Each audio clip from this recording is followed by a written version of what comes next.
con uno en la República del Paraguay. ¿Qué tal? ¿Cómo están ustedes? Temperatura muy, pero muy agradable en Ciudad Capital. Arrancamos otra edición de Mano a Mano. Hoy vamos a hablar de derecho positivo nacional, de aquellas condenas extremas, de las famosas medidas de seguridad y de la posibilidad real o irreal de la famosa reinserción social del preso. Pues, rápidamente, ya saludamos a la doctora Cecilia Pérez, ministra de Justicia. ¿Cómo le va, doctora Cecilia? Un gusto tenerla acá en los estudios de CNN. Buenas noches, bienvenida. Buenas noches, Roberto. Buenas noches, doctor Preda, y a toda la teleaudiencia. Doctor Preda, ¿cómo anda? Buenas noches, bien, bien. Buenas noches, Roberto, y para la doctora y para la audiencia. Está muy serio, parece que viene de la clase apurado. No. ¿Eh? Venía realmente bien apurado para llegar a ¿Es o no uno de los abogados más caros del foro hoy día? No, eso no sé, realmente no conozco la escala de los otros. Sí. Sí. Podemos revisar, vamos a preguntarle al viceministro Orue, nos va a decir si o no. Pero de todas maneras, se destacó en los últimos años. ¿Dónde radica el secreto? En los resultados, doctor. Es así nomás, ¿no? Sí, creo que en los resultados y también en el trato que se le dispensa al cliente. Finalmente, nuestra profesión, el marketing principal es el cliente satisfecho, aunque parezca un cliché esto, pero realmente uno no va con la publicidad como en otros tipos de servicios, de productos, va directamente con el servicio que presta y la satisfacción del cliente. Doctor, ¿usted oriundo de Caguazú o tengo...? Sí, es así, ¿no? Sí, yo soy de la ciudad de Caguazú. De la ciudad de Caguazú, ya. ¿Y cuándo, dónde estudió, llegó a Asunción? ¿Cómo se hizo camino? Bueno, yo terminé la secundaria en mi ciudad natal y vine para la Universidad de Asunción. Estudié en la Universidad Católica y desde que terminé la universidad ya me quedé en Asunción. Doctora Cecilia, como diría el profesor Oscar Juan Rodríguez Kennedy, usted dio una suerte de giro copernicano, le encanta decirle eso. Recuerdo, ¿hace cuánto tiempo el incendio del Licuadolaño? ¿Usted era ya defensora pública cuando entonces? En el 2006. En el 2006 el fue gordo Dani Paiva. Sí. Fue su asistido. ¿Y de allí no paró? No dejé de trabajar, pero... No, pero digo, como es ministra de Justicia. Cuéntenos su currículum así en resumida síntesis. Bueno, yo soy de Asunción, nací en Asunción. Hice el colegio acá, en Santa Clara. Me fui a la Universidad Nacional, no a la Católica. Y Cerro Limpia acá, enseguida. Sí. Y me recibí de abogada y comencé siendo funcionaria, bueno, comencé siendo estudiante todavía. Trabajé en el Ministerio de Salud. Antes de eso, el doctor Paraguayo Cuba fue mi primer jefe. Yo trabajé como abogada. Ahora se entiende. En su estudio jurídico, cuando él era diputado, con el doctor Pedro Cano también. Luego trabajé en la parte legal del Ministerio de Salud. De ahí me fui como practicante y después ya como funcionaria del Poder Judicial en la segunda sala del Tribunal de Apelación de la capital. De ahí me fui como defensora pública a San Lorenzo, después vine a Asunción y después del juicio Coahulanyo, 6 meses después renuncié y me fui a trabajar con el doctor José Ignacio González Maqui. Ya, y después fue viceministra, doble periodo y ahora ministra. Sí, fui viceministra del 2016 al 15 de agosto del 2018. Después volví como viceministra con el doctor Evero Velar.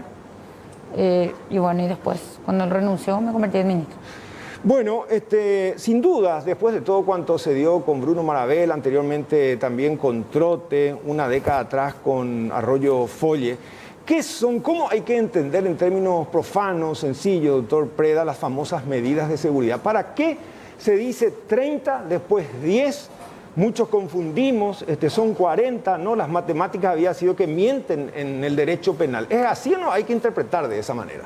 Bueno, las medidas tienen una naturaleza distinta a las penas.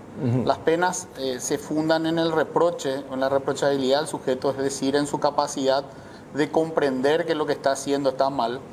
En cambio, las medidas no se fundan en esa capacidad de comprender, sino se fundan en cuán peligroso es el sujeto para volver a cometer hechos graves como por el cual fue condenado. Algunos claramente identifican las medidas de seguridad como una forma ya dirigida a la protección de la sociedad y no tan dirigida al condenado en sí. Ahora, eso no significa que esas medidas vayan a ser ejecutadas 100% o incluso puede que nunca lleguen a ser ejecutadas. Esa es digamos, la metodología de nuestro Código Penal que adopta este sistema, la doble vía, donde se pueden castigar con penas y medidas. El género sería la sanción y las especies serían penas o medidas. Las medidas se fundan en una prognosis, es decir, en una posibilidad. Con lo cual, muchos discuten la constitucionalidad de esta figura bajo ese presupuesto de que un tribunal haga una decisión de privación de libertad sobre algo que no ocurrió. O sea, que ¿cómo un tribunal podría justipreciar la conducta futura del condenado, no? Claro, es una sentencia sobre lo que no ocurrió, porque es una hipótesis de lo que ocurriría. El legislador, justamente para equilibrar esta, digamos, este poder que le da al tribunal, lo que hace es que establece que las medidas son revisables en cualquier momento. Con lo cual, finalmente puede que un tribunal, en este caso un juez de ejecución, dentro de 20 años valore la conducta, por ejemplo, de Bruno Marabel en el marco de un pedido de libertad condicional y pueda considerar, haciendo la misma prognosis que hizo el tribunal ahora, hacer una prognosis diciendo que el sujeto ya no es peligroso para la sociedad porque, bueno, el sistema lo resocializó. Aunque eso obviamente es una cuestión. Cualquier prognosis, ya sea para señalar que alguien no va a cometer más un hecho punible o que va a cometer, finalmente se asienta sobre... ¿Colisiona o no contra la Carta Magna una medida de esta naturaleza? Eso es hilar muy fino e ir al extremo. Bueno, quienes defienden las medidas de seguridad señalan de que es mejor tener estas medidas para aplacar muchas veces esa necesidad de la gente de tener penas muy altas. ¿Por qué? Porque las medidas, como son revisables, yo puedo aplicarlas, o sea, puedo, digamos, condenar a medidas hoy, pero dentro de 20, 25 años, cuando esa necesidad pública ya no exista, bueno, se puede revisar y si no hace falta ya no se ejecuta. Cuando ya no sea un peligro social. Claro. En cambio ahora, si nosotros decimos, no, ¿por qué no aplicamos como pena? Bueno, entonces sí estamos efectivamente condenando al sujeto a que purgue 40 años de privación de libertad. Claro, porque muchos decían, y ahora en redes ya te insisten, ¿y por qué ya no se definió bien nomás 40 como pena máxima? ¿O por qué ya no vamos a una condena de por vida? Tantas vueltas para finalmente determinar otra vez, probablemente dependiendo de cómo él vaya evolucionando, porque acá finalmente en términos técnicos lo que se tendría que cuestionar es cuál es el objeto de una pena, ¿no? Claro, en teoría, según la Constitución y según el Código Procesal Penal, el artículo 20 de la Constitución y el artículo 3 del Código Penal establecen que el fin es básicamente lo que se denomina la prevención especial positiva. Sí. Es decir, influir en el condenado para que éste no vuelva a delinquir. A diferencia de otros sistemas donde se prevé, por ejemplo, la cadena perpetua o la pena de muerte, ahí se habla de la prevención especial negativa, es decir, yo le elimino, le neutralizo al sujeto a través de una pena de muerte. ¿Y cuál es acá la tendencia, la orientación? Porque finalmente cuando se genera este tipo de debates, y ya enseguida le vamos a dar la palabra a la doctora Cecilia Pérez, es que, ¿y por qué se hace lata? ¿Por qué mucho ruido? ¿Por qué otra vez ustedes están tratando de rescatar la conducta de un tipo que absolutamente no tuvo piedad para exterminar a toda una familia? Sin embargo, está aquel doctrinado que te dice, no. ¿Cuál es acá el objeto de que él vaya a un encierro casi de por vida? Que a futuro, virtualmente, si es que cambia, sea reinserto a la sociedad. Y ese es el objetivo de la pena desde el punto de vista de la prevención general positiva, que es la que nuestra Constitución adopta, y también el tema de la protección a la sociedad, y por eso, y en eso se fundan las medidas también, ¿verdad? En el tema de proteger a la sociedad, y de esa manera, en este caso a través de una reclusión en un establecimiento de seguridad que, bueno, acá la ministra seguramente sabe más de eso, nuestro sistema aún no está, digamos, adaptado, porque son dos cuestiones distintas, ¿verdad? Porque inicialmente, cuando todo esto se barajaba, se discutía, yo recuerdo que un legislador dijo que vaya el reo a romper piedra, como antes, ¿sí? Tacumbú, la cantera, no. Entonces, oye, Peñahermosa, Doña Tendé Boire, en el Chaco. Entonces, quedamos con eso acá. Entonces, yo pregunto, al mal del delito, el mal de la pena. Y es lo que decía Hegel en el siglo XIX, ¿verdad? ¿Y ahora es así en la práctica? Y en realidad la sociedad reclama sanciones más duras, reclama medidas de prisión preventiva en todos los casos, Y bueno, eso lo hace de la perspectiva de creer de que nunca puede ser objeto del sistema penal, y eso es peligroso, porque cualquiera, vos, yo, cualquiera, podemos en un momento de nuestra vida ser objeto del proceso penal. Ahora al salir de acá yo puedo revisar mi teléfono imprudentemente al conducir y le llevo puesto a un motociclista, ¿verdad? Entonces sería objeto del sistema penal, y a mí no me gustaría que me apliquen esas sanciones o esas medidas que son total y absolutamente irracionales, porque la pena no guarda relación con el perjuicio causado. O sea, la pena no es tratar de equilibrar la muerte que causé conduciendo. Si fuera así, la única forma de equilibrar sería que me maten, ¿verdad? También. La pena está en función a mi conducta y para que yo me resocialice, no para que equilibrar el daño que causé.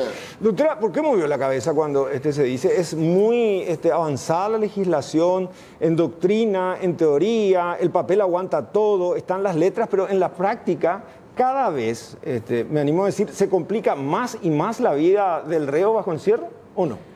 Uno de los problemas principales es que cuando nosotros hablamos de hacer una modificación del sistema penal, y que esto comenzó con la Constitución del año 1992 y después avanzó el sistema, primero el Código Penal, después el Código Procesal Penal, y entre la modificación de la Constituyente y el Código de Ejecución Penal, que fue el primer código que nosotros tuvimos, que tiene normas administrativas y también judiciales o jurisdiccionales, por decirlo de alguna manera, pasaron del 92 al 2014. O sea, el último eslabón fue el que se cambió, que se modificó, que el Código de Ejecución Penal tiene sus falencias, tiene partes que son hasta hoy inaplicables, porque tiene normas administrativas que son controlables a nivel judicial, pero que en la práctica no se bajaron a la realidad en el sentido de hablar de lo que es la gestión, y la administración penitenciaria no acompañó la modificación de la ley.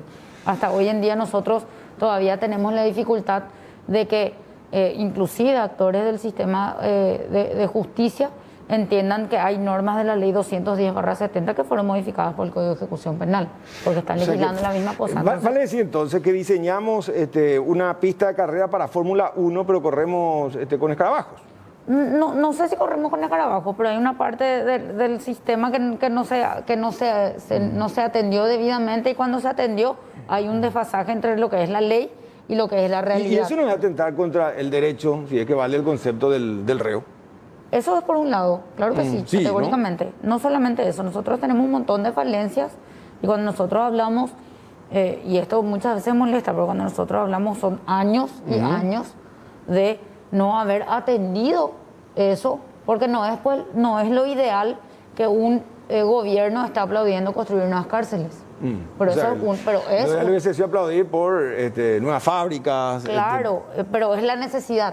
Y no podemos nosotros trabajar en un esquema de reinserción en las condiciones en las cuales ediliciamente luego estamos, y lo que otra vez lleva el hacinamiento y la sobrepoblación. O sea que es impensable la reinserción social en estas condiciones. En este mismo momento no, en ciertos lugares sí. Hay lugares donde, por ejemplo, el penal de Esperanza, que no está sobrepasado en su capacidad ahora con la pandemia, tiene menos personas privadas de libertad, solamente están los condenados, tiene un antecedente de haber sido una cárcel modelo industrial, se sigue trabajando. Hay sectores en los centros penitenciarios donde sí se trabaja, pero si uno va a hacer un análisis, tenemos más del 75% de personas privadas de libertad que no tienen condena, y el trabajo de la reinserción se hace con los condenados, no con los procesados. Y se sabe, doctora, ustedes hacen un seguimiento en las otras administraciones de un reo que pueda servir de ejemplo.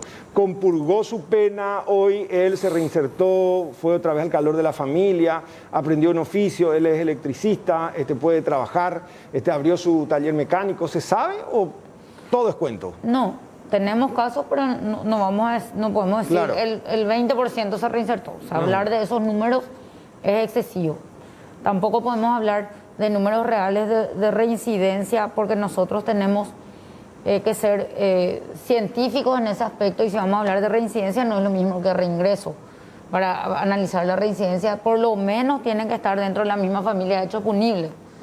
Y eso no tenemos, pero sí podemos decir que de los ejemplos que tenemos cierto seguimiento, eso es de los indultos, y las mujeres son las responsables, reinciden menos, reingresan menos. Sí. Doctor, matar a una persona técnicamente da lo mismo que matar a 5. Bueno, si es que uno mata más de una persona, podría haber un concurso. Si se trata de un homicidio simple, de 20 podría pasar a 30. Pero, el caso de Marabel. Claro, la segunda vez. La tercera ya no, y la cuarta. Pero a la hora de medir dentro, y acá es lo importante, o sea, el Código Penal lo que establece son marcos penales, no son penas absolutas. Una pena absoluta sería que un delito diga, bueno, si uno mata, la pena es 30 años y nada más. No, nuestro código tiene un marco de mínimo y máximo. Obviamente, si yo mato a 5 personas, el marco podría ser elevado hasta 30 si son homicidios simples, pero a la hora de medir, seguramente me voy a acercar más a la pena máxima por la cantidad que a la pena mínima. Son básicamente reglas para medir lo que hace, porque finalmente lo que se castiga es la conducta del ser humano, no, claro. No, como te digo, equilibrar el daño que se causa, porque si no entraríamos a la ley del talión, que bueno, si bien fue en su momento un adelanto de la sociedad, porque delegó al Estado la facultad de castigar, bueno, hoy, 2000 años después, definitivamente no es una de las mejores opciones, ¿verdad? Ahora, una cuestión, doctora Cecilia, hoy estamos en 2020, 30, 40, 50, 60, 40 años. O sea que si en 30 años no cambia, ¿qué más lo que podría en la conducta de un ser humano enderezarse en los siguientes 10? Bueno, realmente si vamos a hablar del fin de la medida de seguridad, por más de que sea una prognosis, no quiero entrar a discutir lo que estaba explicando el doctor Preda, sino yendo a la realidad. El tratamiento penitenciario se hace en el marco de la pena. De todos los ejemplos que uno ve de la aplicación de medidas de seguridad o de ingreso de las personas a un establecimiento de seguridad, como dice la ley, ahí ya no hablamos de un trabajo, ya terminó el trabajo de intentar reinsertarle. Sí. Ahora ya es cuidarle a la sociedad de que esa persona no haga más daño. Entonces, los sistemas de máxima seguridad o de alta peligrosidad, nosotros vulgarmente lo decimos máxima seguridad, pero eso técnicamente tiene seguridad 1, 2, 3, tiene niveles. Cuando uno dice máxima seguridad es lo que sería un sistema real de aislamiento casi total. O sea, en los sistemas de máxima seguridad en la región, en América Latina, las personas están 22 horas privadas de su libertad. O sea, 22 horas dentro de la celda. Dentro de la celda, de las cuales 2 horas del ¿Eso qué? resto. ¿Seguridad 1? No, eso es seguridad 3. Ah, 3, la máxima seguridad. Máximo. Salen 2 horas al día, tienen derecho a 2 horas de sol. Sí. En algunos lugares tienen su espacio de esparcimiento, es individual, en otros lugares pueden compartir con otros internos o con otras personas. O sea, ya depende también del penal. Depende del penal y todas las actividades se hacen dentro de la celda, la comida dentro de la celda, la lectura de la revista es dentro de la celda, las visitas son derechos que se ganan. Sí. O sea, la regla es, se entra sin visitas y después uno va haciendo buena conducta para ir ganando. Para ir ganando, sí. Y las visitas son monitoreadas porque se entiende que la persona es altamente peligrosa. La visita es monitoreada y, como es en el caso del Brasil, hasta las conversaciones con sus abogados, porque la experiencia demuestra que hasta los abogados han sido víctimas de amenazas o obligados a ejecutar órdenes por la persona privada de libertad para afuera. O sea que ahí ya hay una suerte de connivencia obligada. Una coacción. Una coacción. Entonces, eso que sabemos que aquí tendría una discusión constitucional, sabemos que la conversación abogado-cliente es privada o confidencial, pero en otros sistemas se llega a ese punto, pero también hay que decir que en los otros sistemas estos son casos extremos para líderes de los grupos del crimen organizado, carteles, se llame PCC, Comando Vermelho o cualquier otro grupo.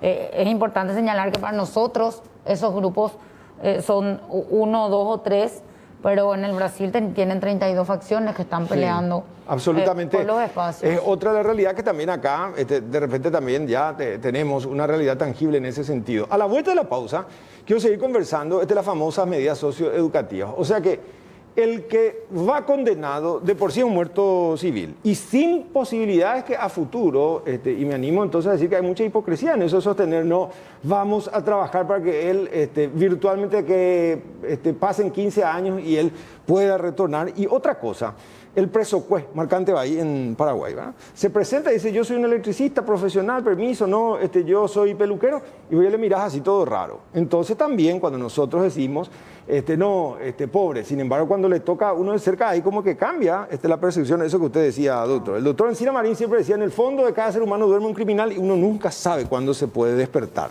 Entonces por eso es muy importante tener la vara justa para que uno no sea ni muy, muy, ni tan, tan, porque fácilmente nosotros como seres sociales supuestamente organizados tendemos a decir, no, Atacumbú por 40 años, ¿sí? Entonces, si ese ser humano pasa a ser una suerte de despojo, no es una salida a prenderle fuego, y entonces a Atacumbú a topar al mundo. Y justamente ese es el tema de la prevención especial negativa, ¿verdad? Eliminarle directamente al condenado, algo que es muy peligroso en sistemas judiciales tan débiles como los nuestros. Bueno, a la vuelta de la pausa seguimos conversando con la ministra de Justicia Cecilia Pérez y con el doctor Ricardo Preda a través de C9N, el canal que nunca para.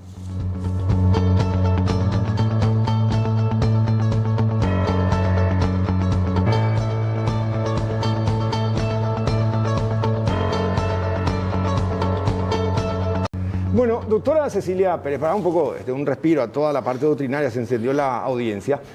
¿Para cuándo un nuevo penal? Recuerdo, yo era cronista, Silvio Ferreira, Juan Darío Monjes, Derli Céspedes y después los otros últimos, Blas Llano. No, a punto de. ¿Cuándo? Un penal nuevo que supongo, así como estos pabellones, terapia intensiva anti-COVID, no pasa sencillamente por la logística, ¿no? No, de hecho que los nuevos centros penitenciarios van a estar terminados de construir y para pasar al siguiente paso de equipar y dotar de tecnología en el mes de junio del próximo año. ¿Mes de junio del próximo año? ¿Dónde? ¿Dónde va a ser? 2 en Emboscada y 1 en Mingaguazú. Y los tres penales tienen el mismo diseño. ¿Los tres a mitad de año? Los 3 a mitad de año. ¿Qué diseño tienen? ¿Qué podría uno decir se va a notar de entrada que es absolutamente una edificación diferente? Bueno, para comenzar, tienen capacidad cada uno para 1.320 personas. Tienen pabellones de máxima seguridad. 4.500 serían. ¿A hoy cuánto llega el universo? No, 3.960 es en total los tres juntos. Ah, pero aparte los otros van a seguir funcionando. Claro. En transición. El plan es que puedan ser trasladadas a ese lugar las personas condenadas y nosotros podamos cumplir con lo que dice la Constitución, comenzando por cumplir lo que dice la Constitución de que tenemos que separar los procesados de los condenados y trabajar el tratamiento penitenciario de reinserción propiamente se hace con los condenados. ¿Qué podría mejorar en el día a día de los presos? Aparte de, finalmente, de que tengan mejores condiciones humanas a futuro, insisto, con la posibilidad de que sean. Porque acá, así como la ley es tan tajante, doctor, con aquellos que, de hecho, son condenados inmerecidamente a juzgar por los elementos de las pruebas, termina una familia, el caso de Cruz Arroyo Folle, con su hermano, lo mismo ahora Marabel, lo mismo con Trote. ¿Qué es lo que se espera entonces con todo esto que podría significar si se parte luego de la premisa de que ellos ya no van a quedar con posibilidades reales de reingresar a una sociedad que de por sí ya los ve con malos ojos y estigmatizados? Bueno, en eso justamente, como bien lo dijo la ministra, hay casos de ejemplos con personas que sí tuvo digamos, un efecto favorable y que fueron reinsertados a la sociedad.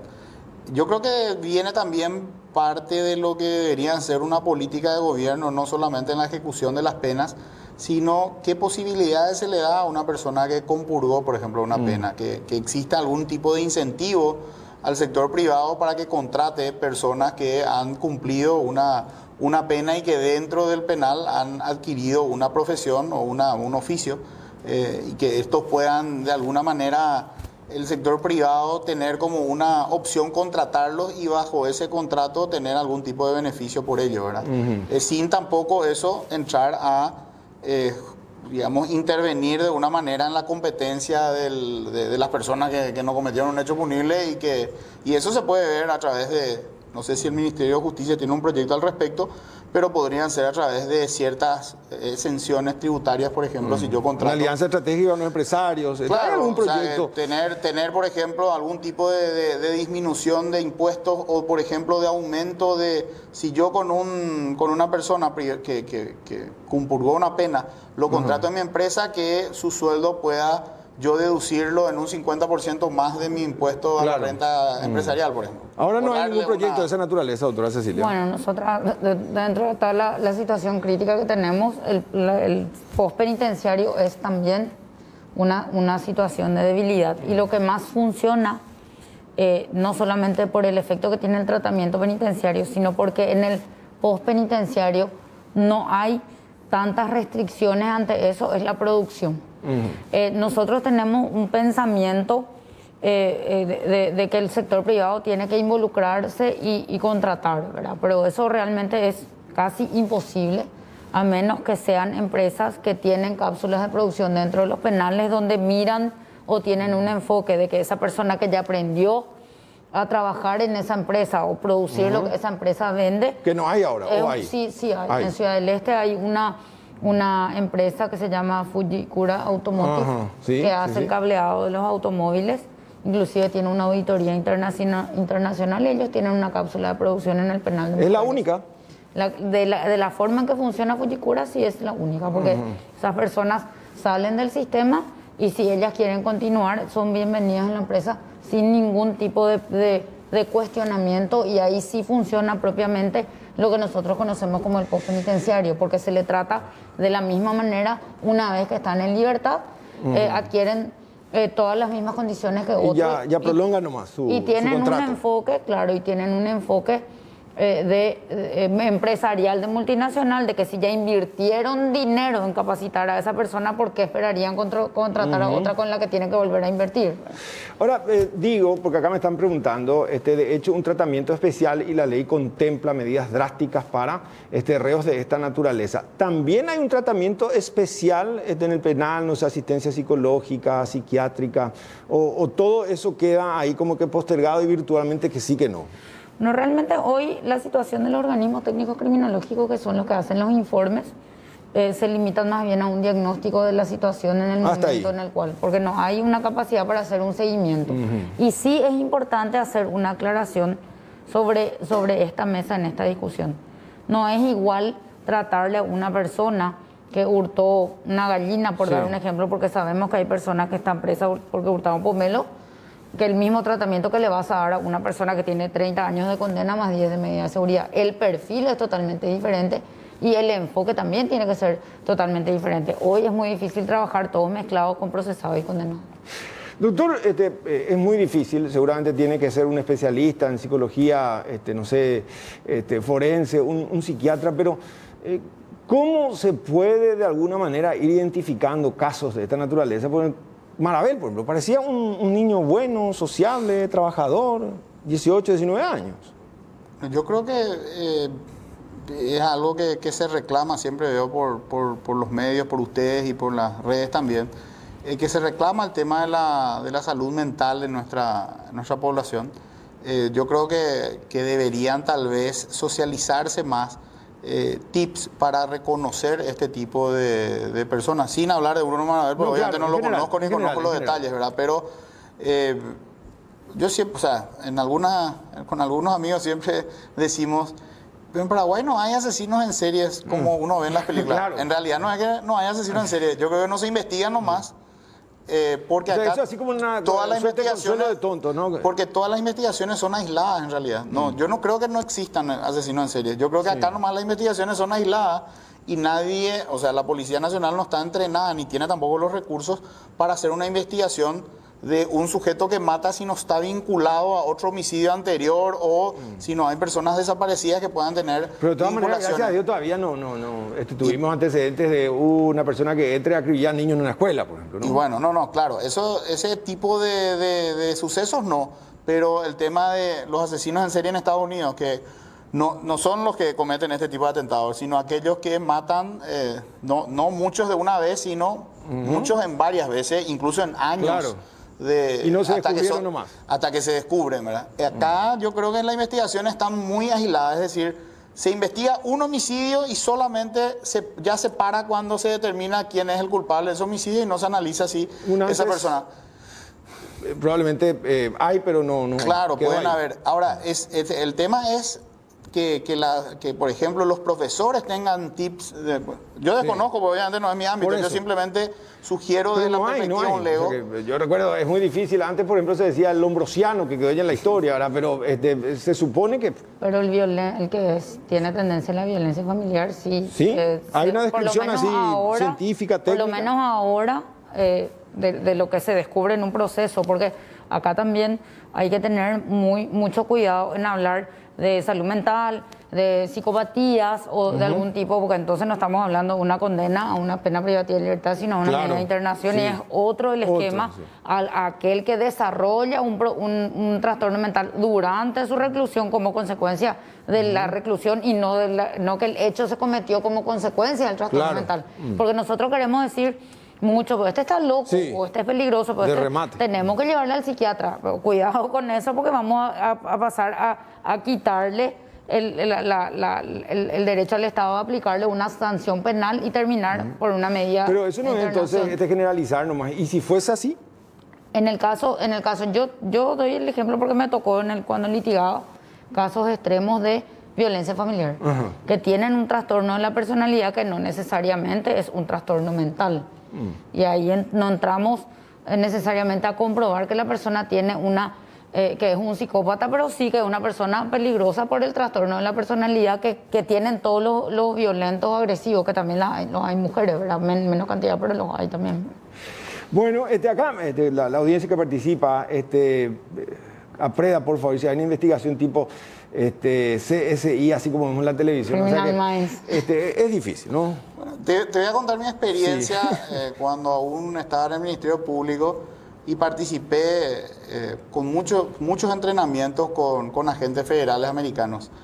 Y de qué decía que una vez un agente del FBI nos dijo en una actividad que muchas veces se le tiene que reeducar a los jurados en Estados Unidos porque están tan familiarizados con estas series que se van como jurados en un juicio y creen que así como ven en la serie es tan fácil resolver. Entonces exigen un estándar probatorio más alto y terminan absolviendo porque creen que es como en la serie. O sea, para decirte simplemente, ni en Estados Unidos en la realidad no es así como uno ve en la serie CSI. Menos obviamente en Paraguay, donde las limitaciones para investigar son mayores, y no hablo de la capacidad del policía, que hay y los hay muy buenos, sino de la capacidad económica. Es decir, para investigar uno necesita tener facilidad económica. O sea, una investigación no es una cuestión de ir uniformado y con una patrullera. Así es poco probable que uno esclarezca un crimen, ¿verdad? Mi profesor de litigación en San Diego decía, en la clase decía, más constitución, menos si hay más constitución. Claro, decía. sí, pues finalmente pareciera ser ahí, y con Blanca López, la compañera, que le encanta, la próxima le vamos a traer acá, pero ella siempre dice, si tuviésemos esa posibilidad, o sea que al fin y al cabo, ¿por dónde pasa entonces? ¿Por la determinación, el empeño, la intuición, o sea, el factor humano, por sobre todo, después en el tecnológico? Sí, yo creo que en Estados Unidos también, o sea, en cualquier lugar del mundo, la perspicacia, el sentido común que tiene que tener un investigador es la principal herramienta para esclarecer una sospecha.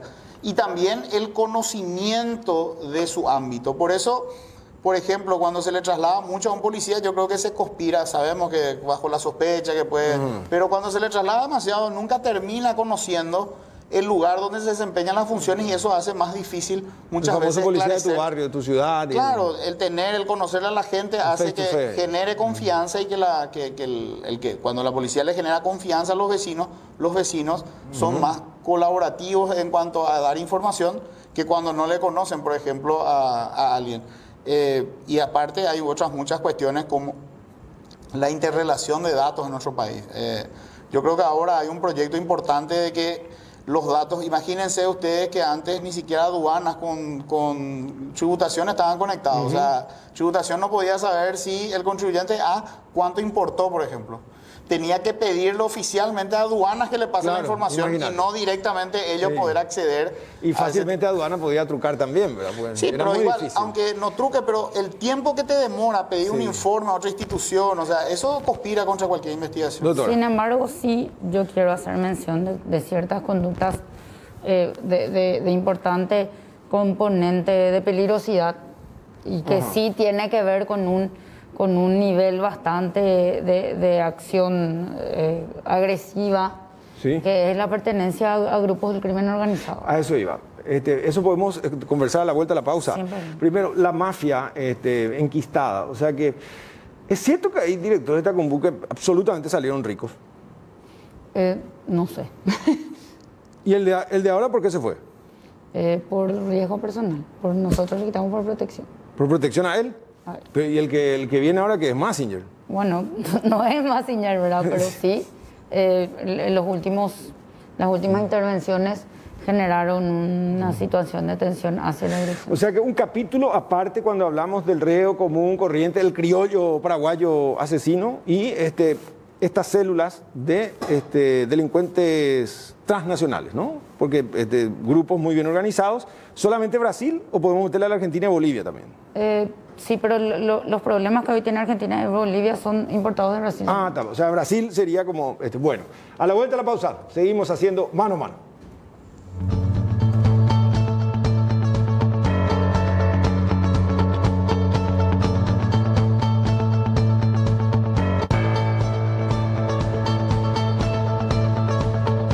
El de Sinaloa en Paraguay es absolutamente, yo por lo menos quedé sorprendido, el doctor Preda también, doctora. Sí, ¿Sí? ingresan al sistema penitenciario ya en el marco de una acusación de pertenencia al cartel, ¿verdad? Ajá. No es que el O sea que cartel ya entran nace como- dentro del penal, no. Vienen con esa... sinaloense sería, ¿no? O sea, ya entraban así, con un... Sí, con la acusación marca. de pertenecer al cartel de Sinaloa. Pero intentaron ramificarse o imposible. No, los que más trabajan en eso son los del PCC. Lo del PCC, ¿cómo comienzan? ¿Qué tanto han avanzado? ¿Están diseminados en todos los centros penitenciarios o trataron de apartarlos por pabellones y finalmente tienen muy bien definidas estas células? No, ellos están en todos los centros penitenciarios donde están en pabellones calificados como pabellones del PCC. Y estamos tratando de en todos los lugares dejarlos todos en un mismo O sea que pabellón. van así como rotulados, PCC. Sí. Pero eso a favor o en contra, porque demuestra una suerte de territorialidad. Lo que pasa es que el post San Pedro del enfrentamiento ¿Cuándo? con el clan Rotela Sí. hace Los degollados, descabezados. más fácil el control cuando están separados por pabellones. ¿Quién es Rotela? Javier Rotela. Sí, ¿y por qué? Javier Rotela es uno de los líderes del clan Rotela, pero es el más Ajá. significativo que está en Tacumbú. ¿Pero al nivel de PCC o No, el clan Rotela surge, o sea, ya existía, pero de una manera relativamente un poco más desordenada. Se fortalece o se organiza mejor a partir del enfrentamiento al PCC. Ajá. En cuanto a la mafia, sí es tan fuerte, así como en la época de Paván, las celdas especiales, ¿eso pasó a formar parte del archivo o todavía se intenta, no se pudo socavar elementos, probablemente estos agentes penitenciarios que conviven, hay mucha plata de por medio, ellos ganan mal?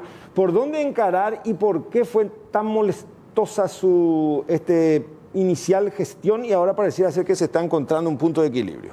Bueno, en primer lugar nosotros, yo particularmente y todos los que trabajamos en el sistema tratando de avanzar, no creemos que eso se haya terminado. Es un trabajo constante, es como una serpiente que uno le corta la cabeza y vuelve a salir. Entonces, estamos trabajando más intensamente hacia adentro con personas que conocen el sistema y que tienen una intención de mejorar el sistema. Hay malos agentes, hay agentes corruptos, hay mucha corrupción, ellos tienen malas condiciones laborales, ellos tienen bajo salario, pero también hay una suerte de naturalización de eso, como una suerte de justificación, y en contrapartida hay agentes que sí están abocados a un mejoramiento del sistema, que Más están comprometidos y empoderados con la filosofía. Están comprometidos, están empoderados y están entregados al trabajo de una manera tal que inclusive se arriesgan o ponen en Y no le es riesgo. más fácil recibir más por debajo, porque una ministra se va en promedio cada 2 años, un ministro. Sin embargo, un reo condenado, como el caso de Pavón, que estaba acá y se sabía que tenía mucha disponibilidad, otros tantos que incluso como Capilo podían pasar una vida acá. O sea que es muy difícil y estamos hablando de gente cuyo ingreso llega a orilla de los 3 millones de guaraníes al mes. Así mismo es. Pero, sin embargo, sí existen personas que trabajan, que apuestan y que estamos trabajando con funcionarios antiguos que conocen el sistema y que tienen ese nivel de compromiso, así como les estamos reconociendo a los funcionarios que nunca tuvieron espacio para surgir y para tener cargos de dirección. ¿Cuándo se muda a la Casa del Buen Pastor? Bueno, el proceso del Buen Pastor es un poco más... ¿Está entre las 3 que mencionó para junio o no? No. El Buen Pastor tiene un proceso distinto porque la fuente de financiamiento del Buen Pastor es el mismo, de un nuevo Buen Pastor es el mismo Buen Pastor. Ajá, ahí mismo va a ser. Claro, nosotros primero tenemos que tomar medidas de seguridad, con Buen Pastor primero y más adelante con Tacumbú, porque están en lugares de mucha población, densidad poblacional urbana. Entonces hay medidas de seguridad que muchas veces necesitamos tomar que no podemos tomar por el lugar donde se encuentran sin afectar todo el entorno de las personas que viven o como el caso del Buen Pastor, que es una zona ya prácticamente comercial. Entonces, tenemos que extraer de la ciudad los centros penitenciarios y para eso ese proceso de mudar el Buen Pastor, adquirir un terreno que no sabían, todavía no tenemos, va a ser todo un proceso que tenga que ver también con un involucramiento de otras instituciones, Dirección o sea que Nacional. va a llevar su tiempo. ¿Hay Buen Pastor para rato? ¿De dónde está? No necesariamente, queremos poder desarrollar todo el proyecto primero para poder presentar, porque nosotros necesitamos una ley de desafectación de dominio público, porque eso es, nosotros si queremos vender, básicamente tenemos que desafectar. Que se generó todo un pleito con aquello. ¿Es o no patrimonio histórico? No, es patrimonio histórico. No es. No, pero tiene una... Era un convento. Era un convento, pero tiene una consideración de historia de la ciudad, por eso hay que involucrar a la municipalidad y no simplemente vender, sino hacer un análisis inclusive a la Secretaría Nacional de Cultura. ¿Y cuál es la orientación? ¿Dónde podrían edificar un penal modelo para mujeres? Nosotros apostamos a Central, no nos podemos ir demasiado porque tenemos reclamo del Poder Judicial de alejar demasiado a las personas de sus procesos. ¿Y por qué las poblaciones no quieren tener recintos penitenciarios en su jurisdicción? Lo que nos pasó en Mingaguazú fue que cuando inicialmente se hizo el traspaso del terreno, ese lugar era deshabitado y bueno, después creció la población y bueno, hubo un acuerdo que también se vieron las ventajas de cuando se trabaja coordinadamente con las otras instituciones, se asfaltan las calles aledañas, se pone mejor iluminación, hay mejoras en el entorno y también eso genera fuentes de trabajo. Hay que tener en cuenta que las dos emboscadas y el penal de Mingaguazú se están construyendo con mano de obra local. Entonces eso, si la construcción dura 2 años, es 2 años de trabajo. Se supone que igual también... No, iba a crecer la población alrededor. Claro, sin dudas, como Tacumbú. Yo estoy seguro que mucha gente se va a oponer si es que de la noche a la mañana quieren cerrar, por ejemplo, el histórico pero ahí icónico hay un plan centro de reconversión de todas. O sea que Tacumbú va a seguir siendo Tacumbú. Un tiempo más, la idea es cerrar. Y cuando llegue otro ministro o ministra y cambia toda otra vez la percepción que pasa, o sea que el eje programático. Yo particularmente quisiera blindar el proceso. ¿Se puede? Sí, con un proyecto de ley que sea necesario que la ley se vuelva a cambiar para poder alterar. Es la única manera, porque hay que jugarse a que no importa el color del que venga después, sino que hay que continuar las políticas públicas. Doctor Pea, ¿usted tiene algún reo que asiste en Tacumbú o en otro centro penitenciario? Sí, hay algunos. Sí, hay algunos. ¿Y qué, cuando uno va, y estoy hablando no es fácil asistirlos, estar ahí, las condiciones son muy básicas, o llega un momento en que ya delega eso a los juniors y que otros se encargan?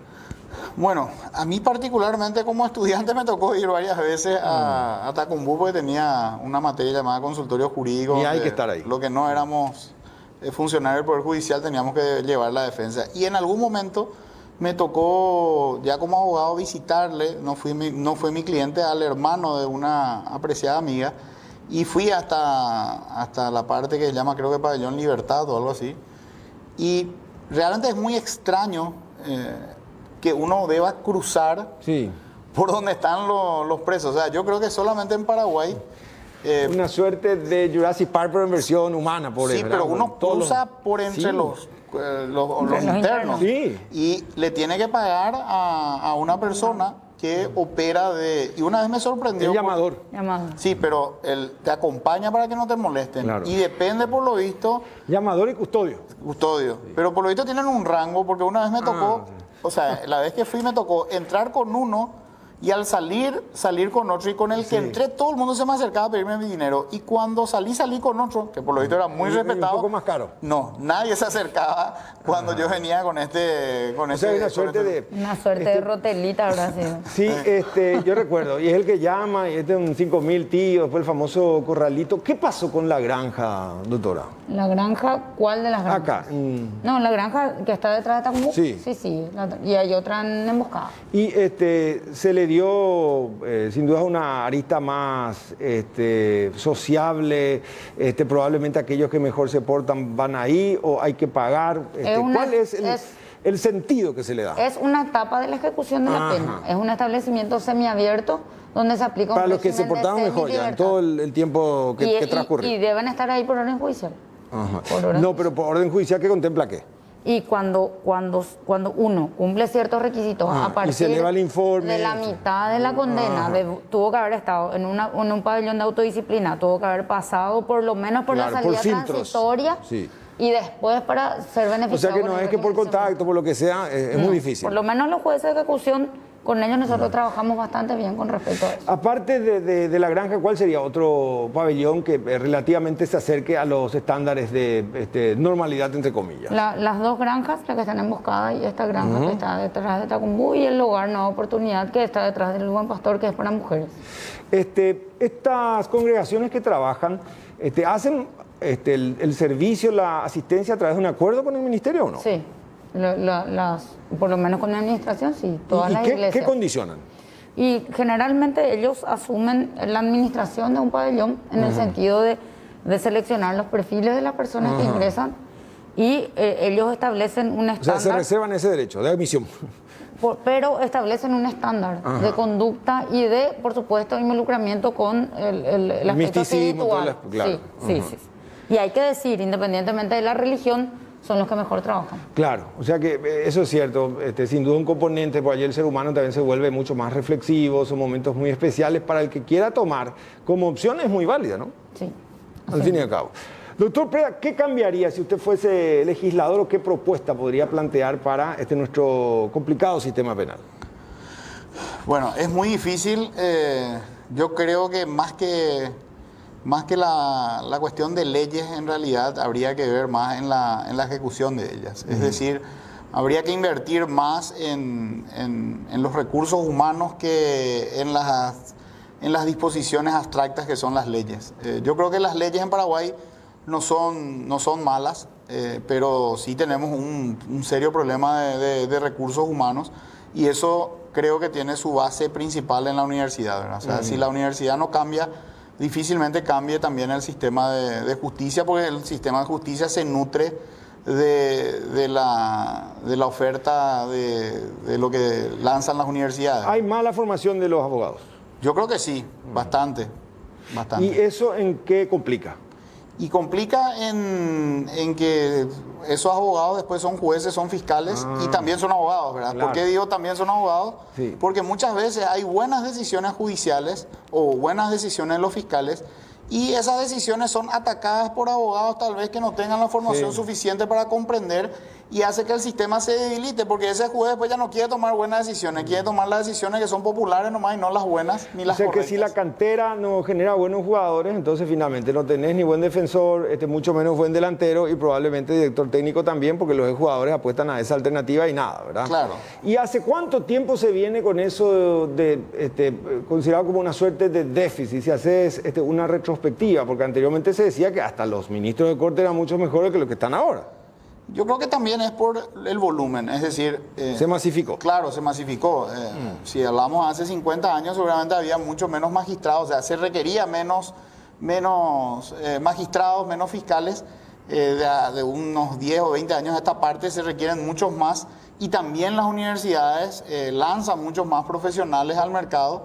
Los docentes en las universidades no son docentes profesionales, me refiero a profesionales en el sentido que vivan de la docencia, porque más bien obviamente no, claro, eso conspira obviamente contra una educación. Si el profesor no puede vivir de su salario y tiene que ser abogado, difícilmente le ocupe un tiempo importante a enseñar, a prepararse y a seguir para enseñar. formándose, ¿no? Claro, de seguir formándose y de preparar las clases, es decir, que esas clases sean realmente clases teóricas, prácticas y no simplemente teóricas, y que luego el estudiante salga al mundo sin conocer mucho de cuál es la realidad, ¿verdad? Últimas preguntas. Condena perpetua, ¿por qué no en Paraguay? Acumulación de condenas, doctora. Pactos internacionales contra la pena de muerte. ¿Y lo otro? Constitución. La Constitución establece que las penas deben servir para resocializar, y una pena como la privación de libertad perpetua obviamente conspira, es contradictoria a esto, y debería cambiarse la Constitución para establecer una ¿Cómo pena se llaman perpetua. aquellos presos que salen? Una onda sambucú, me dicen. O sea que Sí, está. pero el sambucú, el que sale sin permiso. Claro, Este es un sambucú sí, judicializado y un sambucú, legalizado. pero, sí, que son los que están en el régimen de semilibertad. La Salen soga a trabajar y vuelven al sistema. Ajá, van y vienen. Sí. Como el caso del boxeador, ¿no? Sí, pero el caso del boxeador, él tuvo una libertad condicional que se revocó. Eso es Claro. otra cosa. Bueno, doctor Preda, le agradecemos por compartir con nosotros esta noche. Gracias por aleccionarnos, ¿sí? Gracias. Y la doctora Cecilia, después esto, como mínimo, tiene que ser vicepresidenta como la Kamala Harris, me dicen acá, explotó más allá de su conocimiento también. Sí, ya nos vamos. Gracias. El próximo jueves compartimos con el doctor Isaías Frete. Vamos a hablar de alta medicina, un tipo muy respetado por la comunidad científica de toda Latinoamérica y me animo a decir del mundo entero. 22:56, doctora Cecilia Pérez, gracias. Muy amable. Gracias, Roberto. Doctor Preda, de nuevo, hasta pronto. ¿Sí? Será hasta el próximo jueves. Sigan en sintonía de C9N, el canal 24/7, que nunca para. Buenas noches.